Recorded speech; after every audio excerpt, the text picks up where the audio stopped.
Hey team, Richard Tubb here with another episode of Tubb Talk, the podcast for managed service providers. And today I'm here in the beautiful historic offices of Zen Internet. Now, Zen Internet are consistently rated as the top internet service provider, or ISP, in the United Kingdom. And Zen has a remarkable story. And here to tell it to us is the founder and CEO of Zen Internet, Richard Tang. Richard, welcome to Tubb Talk. Hello, Richard. Great to be on the podcast. Oh, it's such an honour to finally get to meet you and to spend time. I've actually been to the offices here, the Zen offices, a number of times. We'll talk a little bit more about, the history behind it and everything. But we're actually going to the SBSC Northwest community meetup that takes place in the offices here. So, but I was just saying to you before we started recording, this is the first time I've been in daylight to actually admire the beauty of the offices and that. It's an incredible part of the world here, though, Rochdale. Yeah, absolutely. And we're a consistent winner of the Rochdale in Bloom, Northwest in Bloom awards for our grounds. So we put a lot of effort into keeping the grounds really nice. We've got lots of trees and animals as well, birds that nest here and bring up their chicks. So absolutely lovely. I will take some photographs. Obviously, we got the podcast medium, not good for visual here. I'll take some photographs and we'll put them in the show notes for it. But so Zen Internet, you founded Zen in 1995. Yep. That was at a time when I recall the internet was pretty much a novelty, wasn't it? It was aimed at techies perhaps like you and me.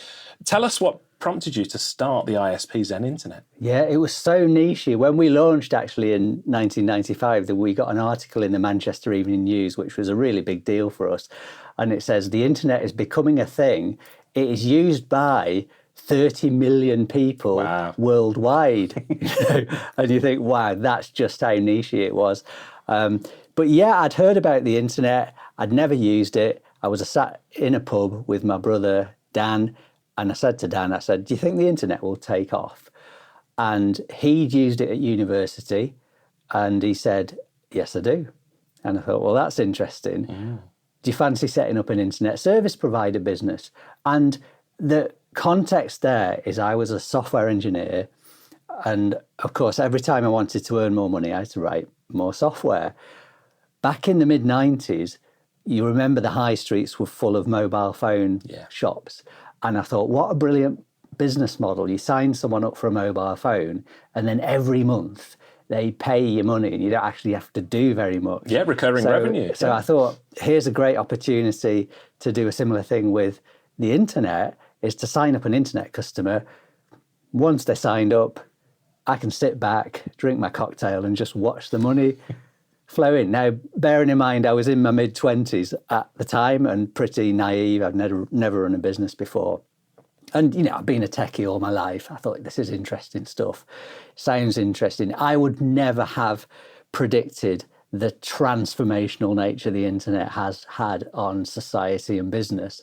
Back then, it was just something that sounded interesting. And I think I was lucky to get in at the beginning. So, back then you could set up an ISP with a few grand, which was my life savings.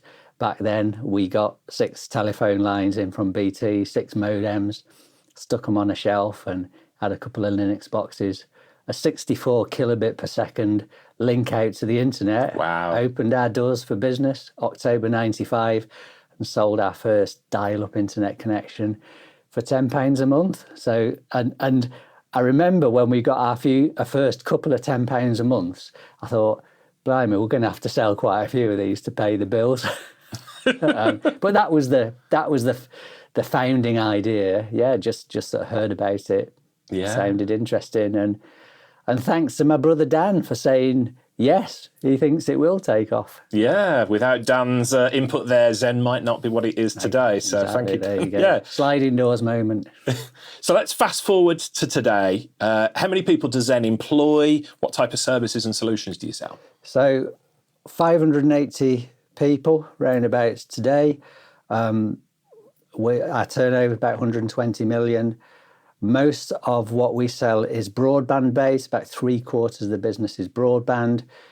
We sell lease lines, and we sell to consumers, to small businesses, to large enterprises, and we've got a partner channel as well.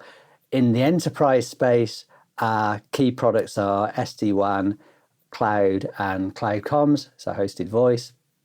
and then the partner channel, we've got round about 800 channel partners, and that we sell primarily broadband and lease lines to. We also sell SD-WAN and some of the other services like cloud comms as well, but it's primarily broadband and lease lines. So as you know, in the MSP world, they're like the building blocks of an overall IT service. So a lot of our channel partners buy our broadband because, yes, they want to make a little bit of margin on selling the broadband, but actually what's much more important to them is to have a rock solid, reliable service that they can build their IT solution on top of. And so that's how we've been successful in the channel world for over 20 years now. We've been doing that. Well, you've just hit the nail on the head. And the reason I wanted to sit down with you is, you're Richard Tang, you're the CEO of Zen Internet, and as our listeners are about to find out globally, it is a remarkable story. You are a remarkable human being with a remarkable business. No two ways about that. But secondly, the audience of this podcast primarily managed service provider owners. And I really want to get across to listeners, when I ran my MSP business, we partnered with an ISP that, like Zen, was rock solid. And it lowered our cost of supporting our clients. It increased our profits because we made margin off the sale, but it lowered our cost of supporting the clients because they had a solid foundation. And everything you've just said, and it blows my mind, Richard, I've got to say, there's going to be many MSPs listening to this that perhaps just let their customers go and find their own broadband or are not bothered about it. And it's such a fundamental game changer to managed service providers if you can find a partner like Zen, whichever part of the world you're in, who you can rely on. And we're talking a bit about Myson pages. David Brereton, who I interviewed on the show the last episode, he swears by the relationship with you. And so many people that I know who speak of Zen as their managed service provider partner, just creating this rock solid foundation. So I'm really glad you brought that up because we're setting the tone. So I said Zen are a remarkable company. You're consistently rated the top internet service provider in the UK by PC Pro, one of my favourite magazines, by Which. Now, traditionally, most people, wherever they are in the world, grumble about their broadband connectivity, don't they? So how have you made things different for Zen customers? The key is right at the core of the culture. So at the core of the culture, we have these three most fundamental long-term objectives, which in priority order are happy staff, happy customers, and happy suppliers. We're all about putting people in the environment first and money second. And this is quite a difference to most of our competitors who, don't get me wrong, they do loads of good people stuff, they do loads of good environmental stuff, but at the end of the day, they're driven by maximising financial return to shareholders. So that creates a culture, a certain culture within those organisations. With us focusing on people and the environment first, that creates a different sort of culture where we make decisions both strategically and day to day that have people at the core. And a really good example in our consumer business. So the consumer market has a pretty poor reputation for tempting customers in with great deals, and then in the small print, they've got mid-contract price hikes that they don't understand. When they go out of contract, if they don't renew their contract, then some broadband providers as much as double the price. And can you imagine it from a consumer perspective? You're paying, let's say, £30 a month for your broadband, you forget to renew it, and all of a sudden you're paying like 50 odd pounds for your broadband. They're just profiteering. And of course, they get really bad reputations for that. Yes, they get a short-term boost of profit, but long-term, it's like, this company's ripping me off. I'm going to go somewhere else. Whereas because Zen are focused on doing the right thing for people, yes, of course, we need to make profit, but we're not going to hike your price mid-contract with some small print thing that you don't understand. And if you run out of contract, you're a loyal customer. We're not going to hike your price to an out-of-contract price. And that's just very different to the rest of the industry. So the way we approach that's a strategic commercial decision. But then the way we approach things just day to day, dealing with customers, dealing with channel partners, we're all about, well, what's the best for our staff, our customers, our supplier relationships as well. That's really important. And what we've done then is built a way of operating the business that right to the core is based on doing the best for people and the environment.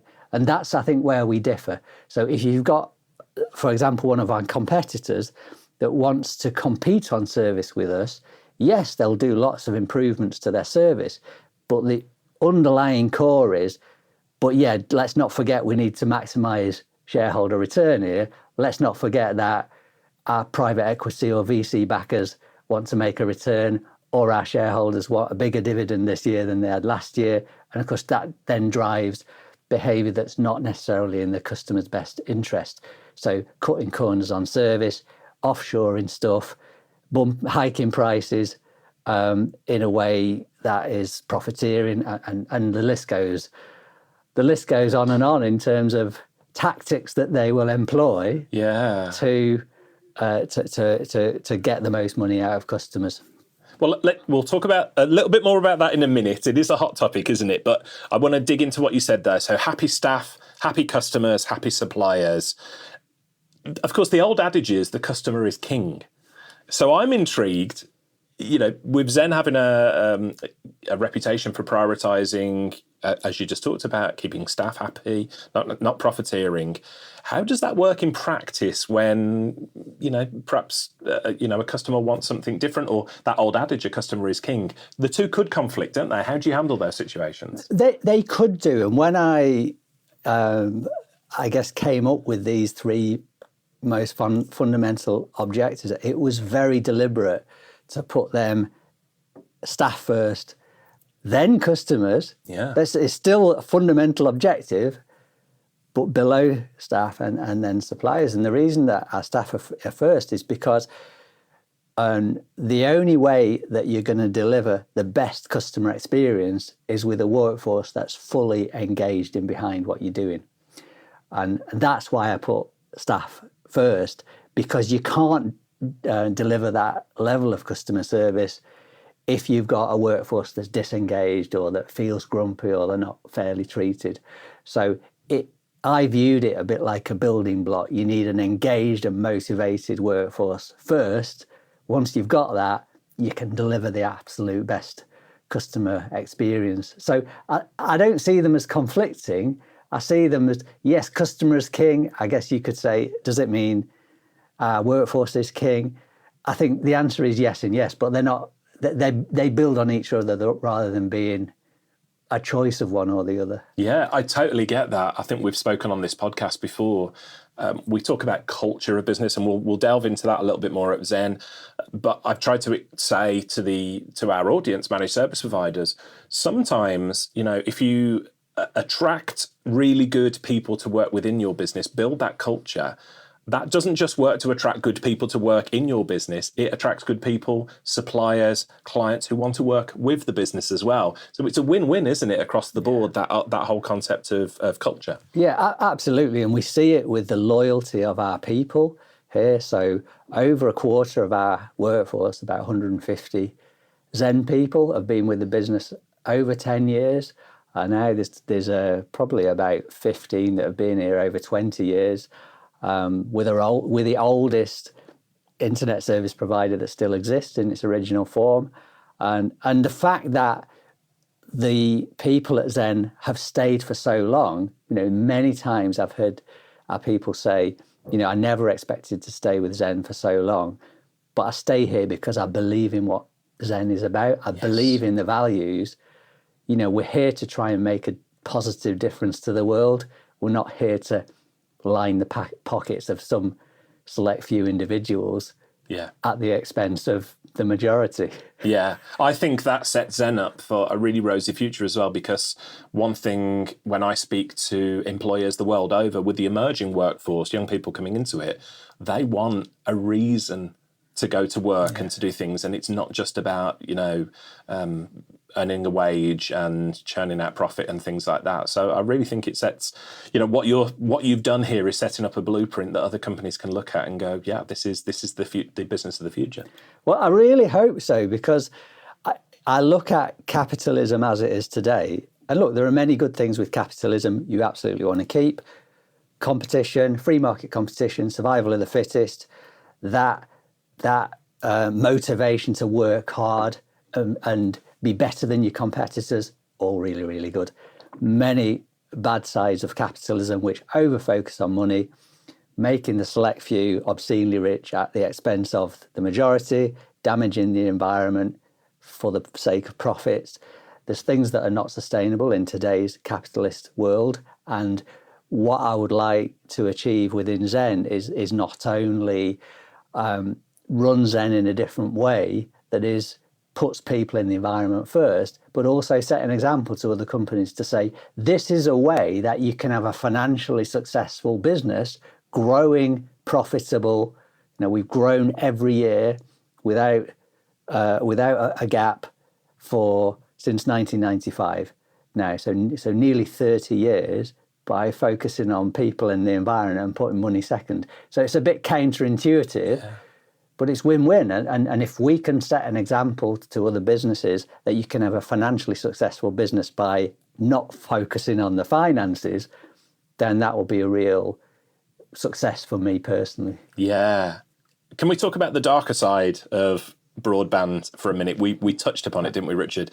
You and I spoke recently after a particularly horrific interaction I had with a company. I never name and shame people ever. I think this is the first time I've done it in 150 plus episodes. In fact, I never even speak ill of people, companies and things.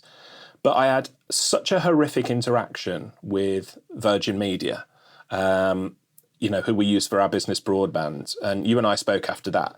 To say the level of poor customer service on show there left me physically shaking. I'm not overselling it here.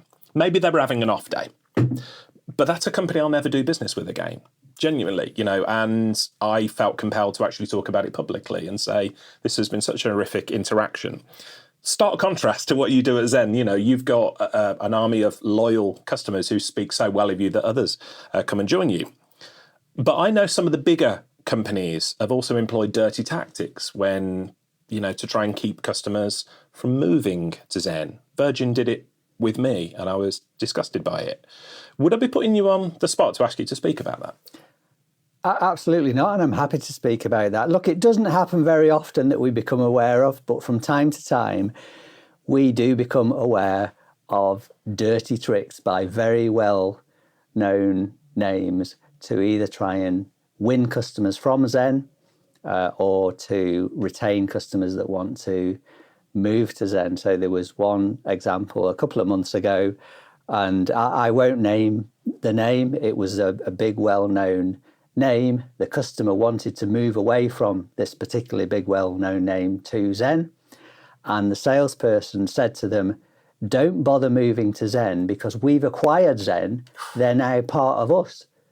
Now, that got back to our executive committee, and we did contact that particular company to put them right on the ownership structure of Zen. But it demonstrates the sort of lengths that well-known names will go to in terms of blatantly lying to customers to retain them, to hit their targets. And again, it comes back to culture, really. If you create a culture that's driven by money, and you put individuals on the spot with, if you want to keep your job, you need to hit this retentions target, then you're putting them in a very difficult situation. So yes, it's easy to blame the individual and say, well, that's just a rogue individual. But actually, I think, the wrong culture can create very bad behaviours in good people, and that's probably an example. So that's one example, and we've had them over the years. The whole slamming thing in years gone by, where customers would just be migrated away from Zen to another supplier without the customer's knowledge. So that that has happened, not to a great extent with Zen, but it just sort of illustrates that these are big, well-known names that are lying and in some cases breaking the law for financial gain. As I say, it's not widespread, but it does happen from time to time. And yeah, it's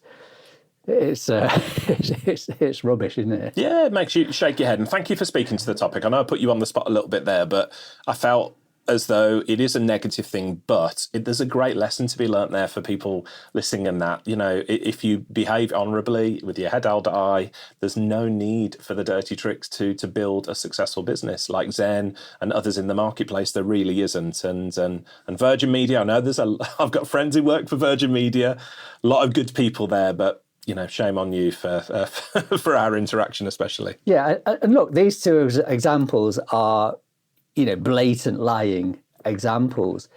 But I'll point to the whole mid-contract price hikes thing again. So it was the norm. Well, in fact, it's the norm today for big broadband companies in the main to offer a price, and then in the small print it says every April we will increase your price by the rate of inflation, the consumer price index, typically plus 3.9%, so an inflation-busting increase. And that's in the small print. And you've got to think, for your average broadband customer, are you expecting them to understand, first of all, what CPI is and how it works, what its historical trends are, what the outlook for the economy is, and so what's the likely level of CPI in the future, add on 3.9%, potentially compound that over 2 years if they're signing up for an 18 or 24-month contract, to actually figure out what they're going to pay for their broadband. And these big companies, I say, knew full well that the average customer would struggle to work that out and would end up paying more than they expected. And that's absolutely what happened, which did an analysis that says on average customers would pay £150 more than they expect for their broadband. Ofcom agreed, and Ofcom is now regulated to force companies away from doing that. So from January 25, that practice is banned as being unfair for consumers. So it's taken the regulator to step in and say that is not on for these companies to stop doing it. Zen's never done that, but again, it's an example of, as I say, I wouldn't class it as a dirty trick, but it is knowingly, knowingly deceiving the customer. Yeah. Because the people in the know in those businesses know that customers will end up paying more than they expect. Why would you do that? Why would you do that? What's your views on regulation as a whole? So, the managed service provider industry, we haven't got any formal regulation yet, but it's coming. And everybody listening to this knows that because we've never grabbed the bull by the horns and actually put anything in place internally, or self-regulated. What's your views on regulation as a whole?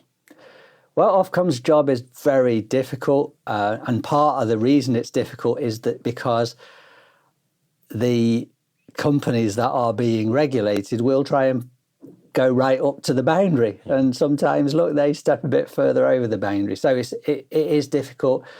I think on the whole the regulator does a good job. Being Zen being a regulated business, there is a significant overhead to us in adhering to the regulation, so we need to be fully aware of all the regulation that's coming down the road, and there are regular bits of regulation. We need to input into those bits of, into the consultations so that Ofcom make an informed decision. So, for example, the mid-contract price hikes consultation, we were fully supportive of that consultation. And we said, actually, if it was up to us, we'd ban mid-contract price hikes altogether. They're still allowed, but they need to be stated in pounds and pence rather than some GCSE maths formula that people have got to work out. But it does create work for us. And the biggest example is one-touch switching. So one-touch switching is due to go live in 2 weeks. And that is, it's a really good idea that is intended to make it easier for consumers to switch broadband providers by going to the gaining provider, placing their order, and then it all goes through to the losing provider, and the whole thing is automated through a central company called Totsco, which runs all the transactions through their systems. So really, really good idea. But it's been a huge amount of effort for our software teams. I mean, it's taken a big software effort from Zen, many months to get ready for the launch in a couple of weeks' time. We're ready now. We're doing tests every day, and they're going through successfully, both gaining and losing. But the industry, it's going to be a bit of a mess when it launches, because Zen, in the grand scheme of things, is still quite a small company. We know that bigger companies than Zen are not quite ready for the launch date. There's a lot of businesses that are far from ready. So I think when it goes live, it will have very limited success. Ofcom will get very angry about that. They're already pretty angry that it's taken so long. But the point is, that's one thing where we've had to put, I mean, how many person years of effort? It could be 10 years of effort to adhere to one piece of regulation. Yeah. And then you've got smaller things, like there's one coming up where Ofcom don't want the industry to say fibre anymore when it means fibre to the cabinet and copper to the home. Yeah. So, they're saying customers have they're confused. When they buy fibre, which is fibre to the cabinet, they think they've got full fibre when they haven't. Yeah. So Ofcom have said, you need to say full fibre or part fibre. Okay, so that means we've got to change some of our product naming. That's an easier one to do. But yeah, in summary, on the whole, I think Ofcom do a really good job. They've got a difficult job to do.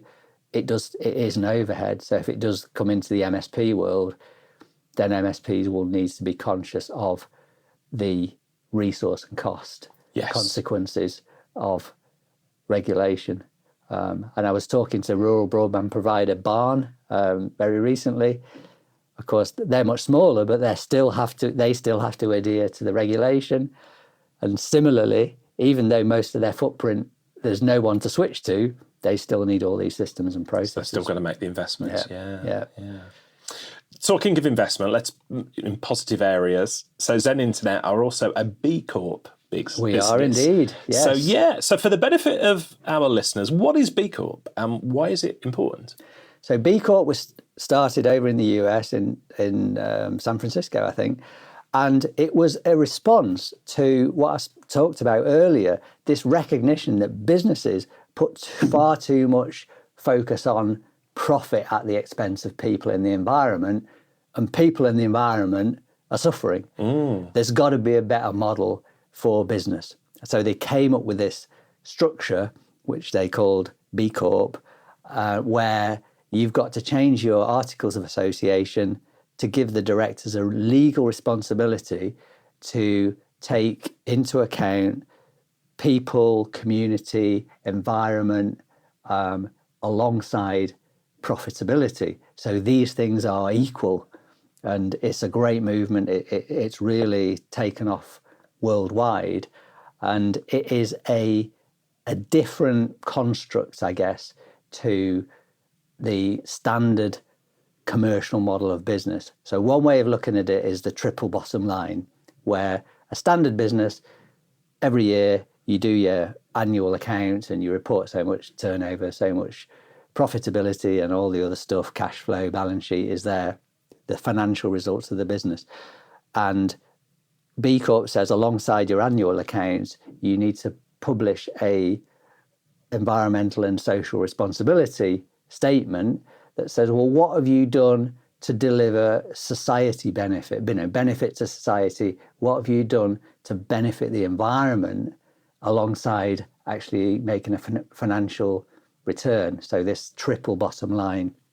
And so it fitted very well to the culture within Zen. We became B-corp, and look, it's a great structure for a business to be in. Actually, within Zen, we take the B-corp principle a step further, because we say, well, actually, it's people in the environment are not on a par with the financial return at Zen. People in the environment are the purpose of the business. Right. The money is just a means to an end. It's subservient. So B-corp hasn't gone that far, but they've gone a long way, and I think it's a great construct. So Zen has changed its articles to deal with that. And then at the moment, you get a score with a whole load of factors of what you're doing for the environment and what you're doing for your people, basically how ethically you're operating the business. So anyone worldwide listening to this, I would encourage you to go and visit the B-corp website and check it out,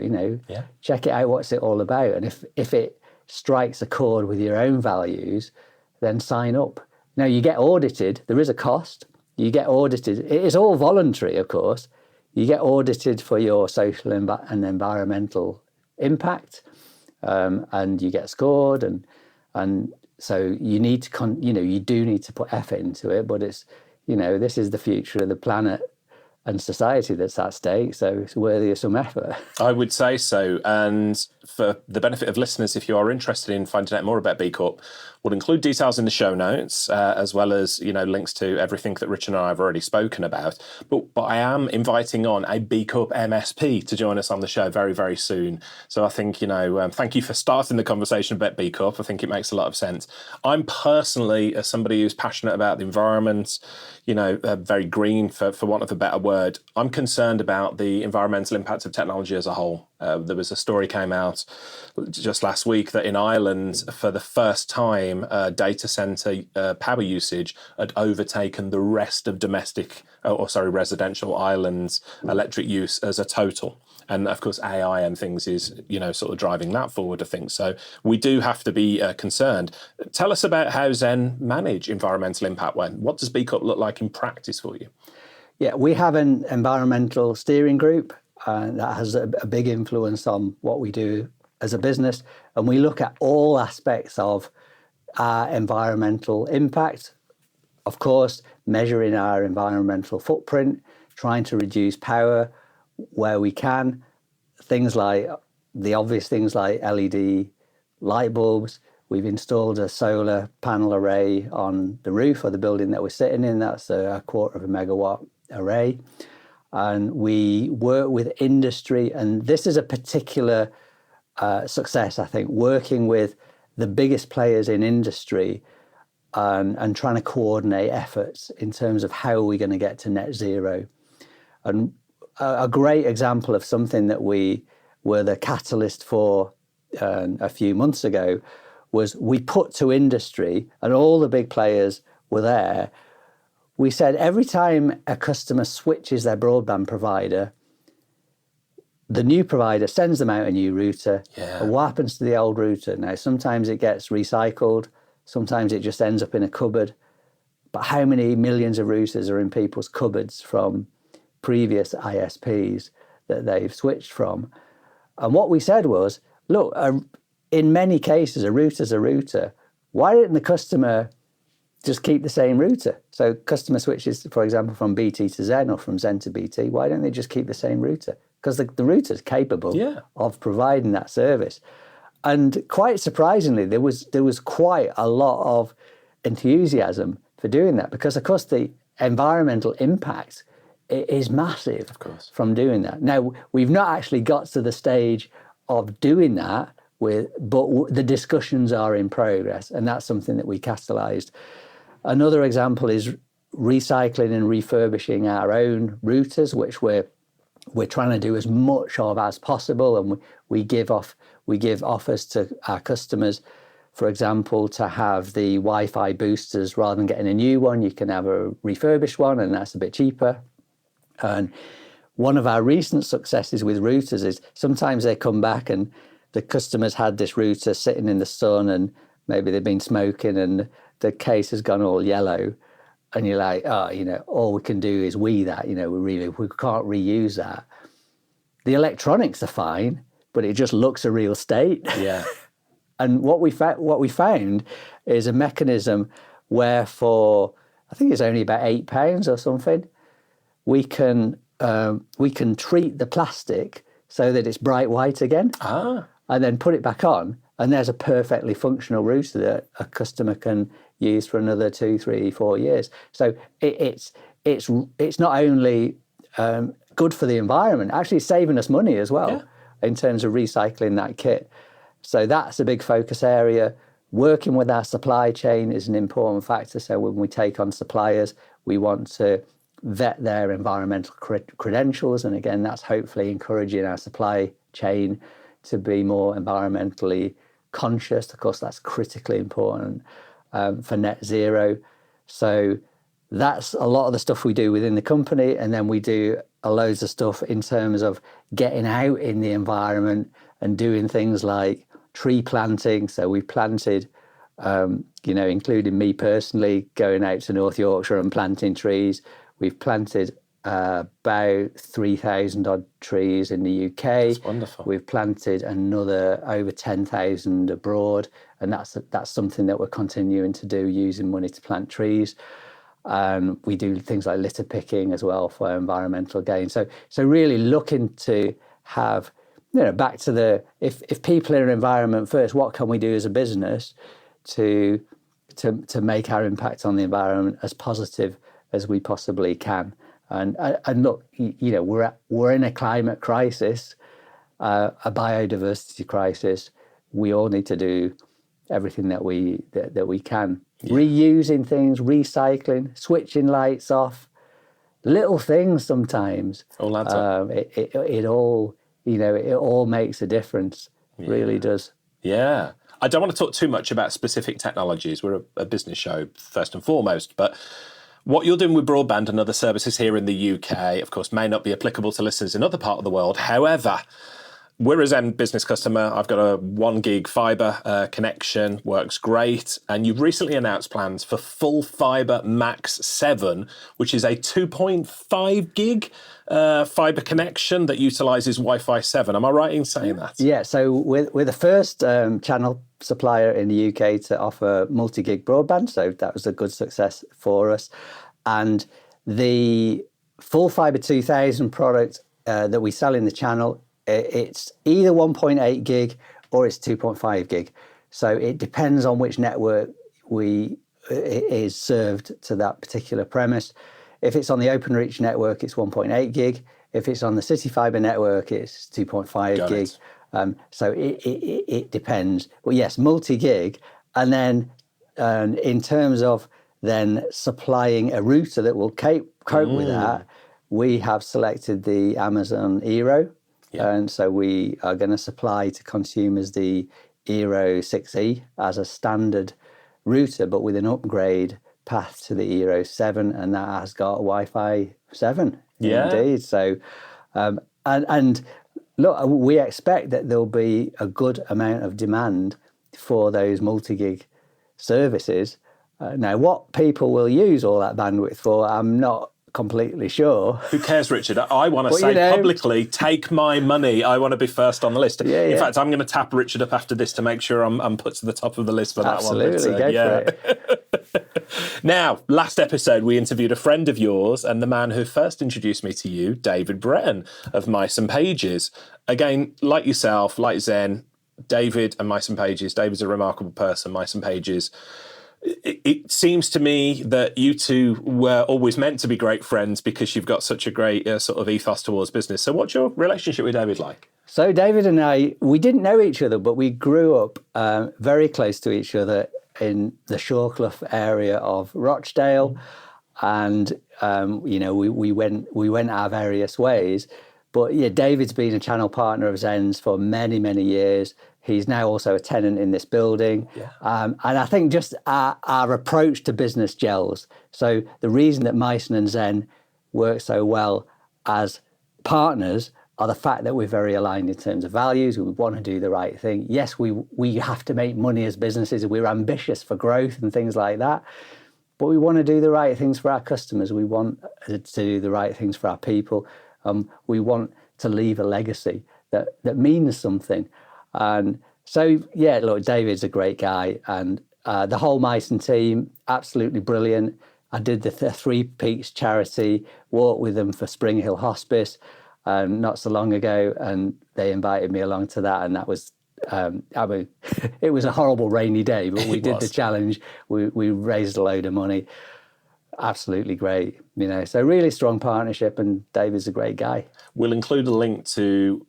You and I were just talking before you came in air, because you did a vlog, didn't you? Yeah, I did a video. Of the walk and everything. And all I can say is I'm glad I was sat inside watching it while you were outside walking in that weather. But what you did for charity, wonderful. We'll include a link in the show notes to Richard's Yeah, great. vlog. Yeah, it's on my YouTube channel, so check it out. Yeah. Now, I already alluded to this earlier, but broadband for MSPs can be a really odd thing. It's often a throwaway service that the MSP doesn't focus on. And yet with a per provider, it can cause so many headaches for the managed service provider. We've just talked about Zen working with partners like Myson Pages, forward-thinking MSPs who rave about the service you give them. So for the benefit of UK MSPs who are listening to this, who maybe haven't either thought about broadband or have got a partnership with somebody that is just sort of there, they don't really think about it. How does Zen help MSPs and resellers to make sure that their clients are looked after? It's all based on the partnership. So what we want, we understand, having done this for over 20 years, that MSPs want a rock solid, reliable service that's really well supported, and they want to work in partnership for the benefit of both. And that's what we're all about doing. We've got a great API and portal that partners can integrate with, and they can do all their order placement and regrades and cancellations. We've got a great team that look after our partners, that answer any queries. We can support on winning bids for more complex solutions. So an MSP might start off placing orders for lease lines and broadband, and then come across an opportunity for an SD-WAN multi-site. And so our team can go in and help win that business. And obviously the MSP can support and make a margin from that sort of business. We do lots of stuff with cloud as well and AWS. So again, not necessarily the expertise of an MSP, but something that we can complement their services with. So I do see it very much as we're some building blocks for the MSP, reliable building blocks that they can build their business on top of. So it's a huge responsibility actually to make sure our building blocks are robust and solid, because we're very conscious that our, say, about 800 odd channel partners, they're basing their business on our business. So it is a very big responsibility and something that we take very seriously. So yeah, that's what it's about for us, providing rock solid building blocks that, yes, make a little bit of money, but more importantly, give the MSPs that ability to build a successful and long-term business on top of. Yeah, and I know there's MSPs listening to this. This is a global audience. There's going to be people in other parts of the world who perhaps don't have a Zen Internet or somebody like Zen Internet close to them. I would urge you, dear listener, to reach out, to find the ISP that is a good fit for you, because it can make such a fundamental difference to how your business grows. I can speak from experience with that. A public thank you as well. So Zen, such great supporters of the managed service provider industry. I know our friends at Pax8 sponsor the pizza for the SBSC Northwest, but you give the building and allow SBSC Northwest and Robert Gibbons and David Brereton, which is the UK's longest running peer community for managed service providers. So thank you, Richard, for letting us. I'm only there once, twice a year, but we rock it. We eat pizza in your building and you give it all for free. So thank you, mate. You're most welcome. Most welcome. Myson Pages are a fellow resident of this building, this beautiful building we're sat here today. And I should say, for the benefit of listeners, we're sat in the studio in the basement, isn't it, at this beautiful building here. So thank you, Sam, whose studio it is, who's letting us use it and sit down here and record. Tell us the history of this building, though, because it's very important to not just Rochdale, but the greater business community. Yeah, the building was opened by none other than Tony Blair before he was Prime Minister. Yeah. It was opened in 1996, took 2 years to build, and it was built by the Co-op. Now, I always thought the Co-op was a pretty frugal organisation, being the cooperative, and obviously Rochdale, the birthplace of the cooperative movement. But they really went to town building this building, an absolutely fantastic building. They actually merged with Co-op wholesale services back the late 90s, moved into Manchester, and then Air Tours bought the building from them. Air Tours became My Travel. And then in 2007, Thomas Cook bought My Travel, and Thomas Cook had a big office down in Peterborough. So it was quite bad news for Rochdale because there were over 1,000 people based in this building, and a lot of them didn't want to move down to Peterborough. So there were a lot of redundancies there. But My Travel's misfortune was Zen's good fortune, because we had the opportunity then to buy this building, which we did in 2008. We've been here ever since.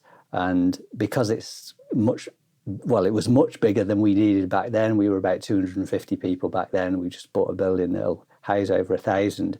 So we did take a bit of a punt, but we were successful in getting tenants to fill up the remaining space.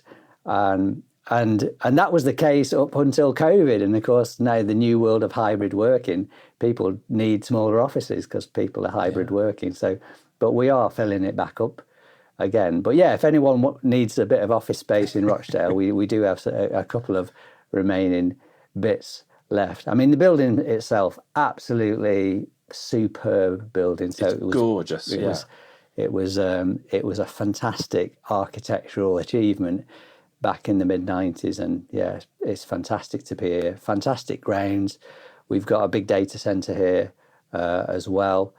We've got a great power infrastructure, and the office areas are really airy and lovely. It is lovely. I will take some photographs for the benefit of listeners, and not just of the ducks and the pond outside, but the beautiful building itself, because it is absolutely gorgeous. And we've got an on-site restaurant that does not just lunch, but breakfast as well, a full-cooked breakfast.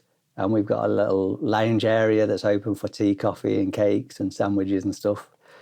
So, I see another lovely. I see another visit to Zen Internet in my near future, Richard. I've got to say, whether you invite me back or not. But all joking aside, local community, clearly very important to you. David told me about some of the ways you raise funds for charities, local organisations. Briefly tell us a little bit more about what that means to you.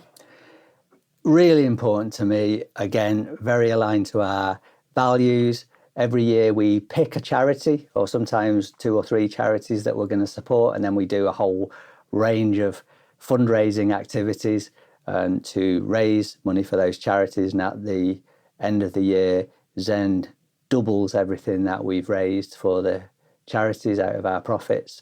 And it makes such a difference to some of these quite small local charities to be able to present them for example, at the end of the year with a cheque for 10, 15 or 20,000 pounds, and they're like, this just makes an enormous difference. So that's great, and it's great for our people as well to get involved in volunteering for those charities. So I mentioned Spring Hill Hospice, and just a couple of months ago, a group from our operations team, and I went along as well. We spent a day there volunteering, doing the garden. My job was varnishing a bench.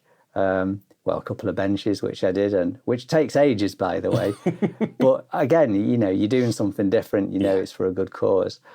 We do a lot of stuff with local schools and colleges as well, trying to encourage the students there into a tech role. So these might be our employees of the future.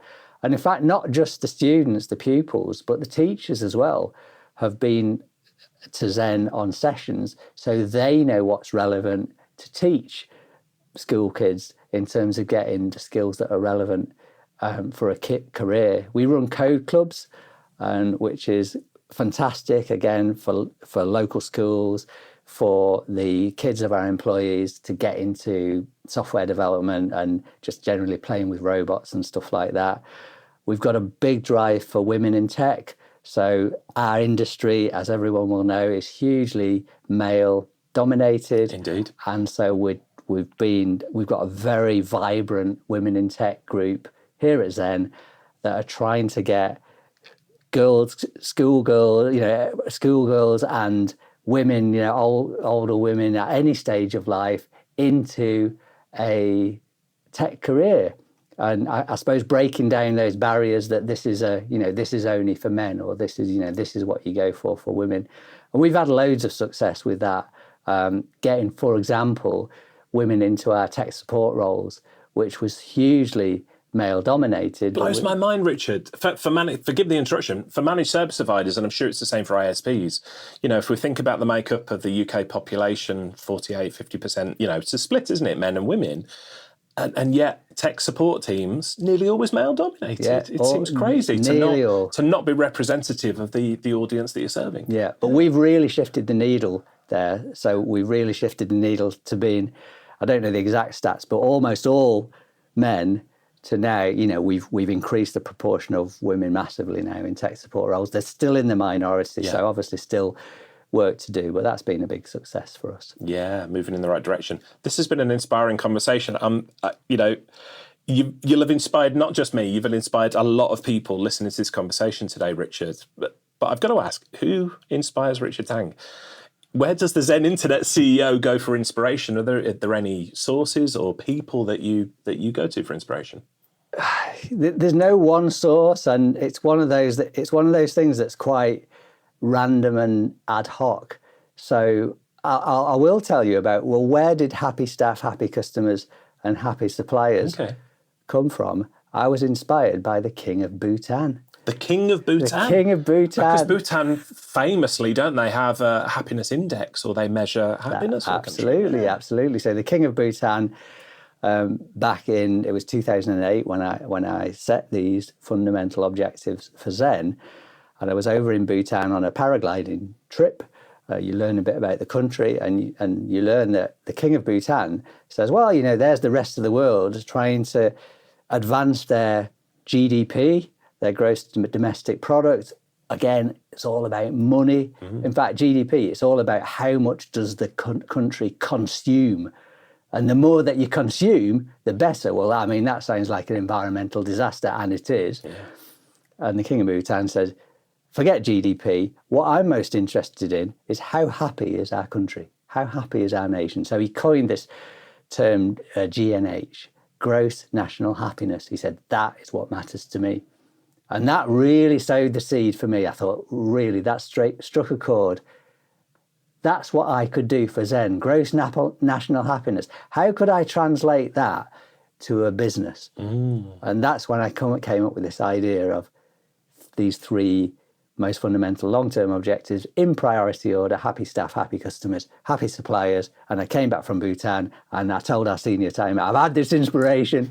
I've got this idea for a new purpose for Zen. This is it. What do you all think? And there was definitely support, because they could see that it was aligned to what Zen was about anyway. So that's what we adopted, and that's what's driven us. So that's one example of an inspiration. Amazing. Out of all the people you were going to mention, the King of Bhutan was not top of my list, I've got to say. There you go. Well, I said before, I'll say it again, I think Zen Internet is a remarkable business. You encapsulate the next generation way of doing things, a better way of doing business that puts people's happiness first, knowing that the money will flow as a result. I'm going to say, for the benefit of the audience here, this is not a sponsored podcast. Zen Internet have not sponsored this. Richard was kind enough to come on because I'm a huge fan, and I truly believe, for the managed service provider audience listening to this, that there's a lot to learn from Zen Internet and companies like Zen Internet about the way we do business, because it shouldn't all be about profit. There is a better way of doing things. What would you have to say to our global audience of listeners here, many of them owners of IT businesses, MSPs, on taking the first steps to replicating Zen's success in the way you're doing things? Well, first of all, I would say, thanks for getting this far in the podcast and listening. In terms of what would you do to take the first steps to replicate Zen, first of all, I've been asked quite a number of times by various people, including CEOs of bigger businesses, how do you balance between doing the right thing for people in the environment and making money? And in their minds, they see it as a choice of one or the other. Right. They think, if I want to make money, I've got to be ruthless. I've got to make those sorts of decisions that you wouldn't, not necessarily in people's best interests. If I want to be really good for people in the environment, I'm never going to make any money. The business won't be a success. Yes, it'll be really nice, but it'll be the same size now, same size in 5 years as it is today. And that is just not true. And I can say that with with conviction, because look at Zen. I mean, we started with me and my brother back in 1995 and an idea. We've grown to a £120 million business with 580 people. We're growing every year. We're making a profit by focusing on people and the environment. So that is a good first step to actually know that focusing on what you know in your heart is the right thing drives financial success. Why does it drive financial success? Because you've got a loyal workforce who believe in your purpose. They're not just there to earn the money and make other people externally rich. You've got customers that value the service because you look after them. You're not trying to screw them. You're trying to deliver a long-term partnership with them. You haven't got, for example, in Zen, we haven't got these incessant quarterly and annual targets that you have to hit at all costs. And when you look at some of the bigger businesses, they have these targets and they make ridiculous decisions just to hit a target so that everyone gets their bonus or the shareholders get the dividend and whatever. But the longer term consequences, they all know that the longer term consequences are going to be bad. But it doesn't really matter because there'll be at least one or two restructures by then. It'll be someone else's problem. So my advice would be build your business, do the right things for your people, do the right things for your customers, build those long-term relationships, and you'll get much more money in the long term. You'll get much more success than if you try and make these quick wins by doing the other thing. Yeah, couldn't agree more. This has been phenomenal. I know you've got to run, you've got other meetings, so I so appreciate you taking the time with me, inviting me into the beautiful Zen offices here. Going to hang around for a little bit, go and visit the team at Myson Pages. But anybody listening today, if they want to continue the conversation with you, perhaps Richard, or an MSP in the UK, they want to find out more about partnering with Zen, what should they do next? Yeah, go check out our website, zen.co.uk. There's a section along the top for partners, and there's all sorts of information about what we do for the channel community. So go check us out, give us a call, talk to some of our team. Wonderful. Come visit. You've got to come and visit. I think this is going to become an MSP hotspot. And you mentioned cakes, which is the magic word there as well. Absolutely. So more about that. Richard, thanks so much for your time today. Really appreciate it. It's been great. Thank you, Richard. Thank you. Hey folks, Richard here. Thanks for listening today. I know you've got a ton of options for who you listen to nowadays, so I really appreciate your support. Do you have any feedback on this episode? Ideas for future guests? Tweet me at Tubblog using the hashtag TubbTalk. I respond to every tweet and really appreciate your feedback.